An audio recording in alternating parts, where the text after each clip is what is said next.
የግብርናው ዘርፍ የሀገሪቱ ዋነኛ የኢኮኖሚ ዘርፍ ቢሆንም ዘርፉ ሀገራዊ የምግብ ፍጆታን መሸፈን የሚያስችል አቅም አልነበረው። የሀገሪቱ ድህነትም ሆነ እርዳታ ጠባቂነት ከዚህ ከዘርፉ ድክመት የሚመነጭ ነበር።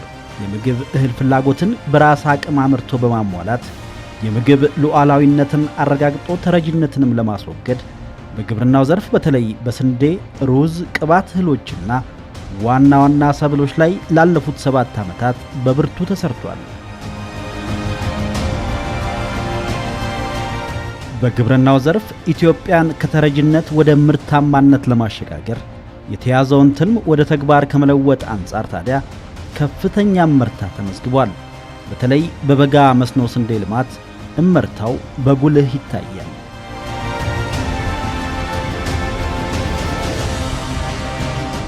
በጠቅላይ ሚኒስትር አብይ አህመድ ብሔራዊ የስንዴ ኢኒሼቲቭ መጀመሩን ተከትሎ በተለይም በስንዴ ምርት ላይ ከፍተኛ እድገት ታይቷል።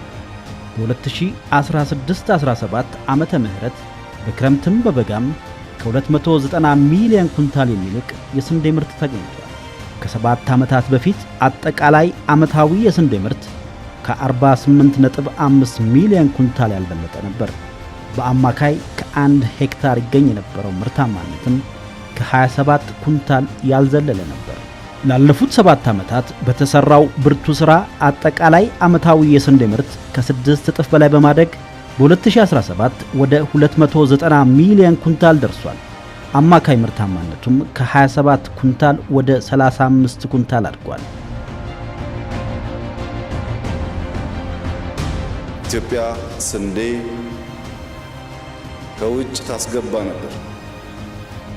ኢትዮጵያ በአፍሪካ ውስጥ ከፍተኛ ስንዴ በሚያመርቱ ሀገራት ተርታ በዝቅተኛ ደረጃ የምትታይ ነበረች። ዛሬ በአፍሪካ አንደኛው ስንዴ አምራች ብቻ ሳንሆን በአፍሪካ ሁለተኛው ስንዴ አምራችን በእጥፍ ደረጃ እንበልጣለን። ይህ ትልቅ ድል ነው።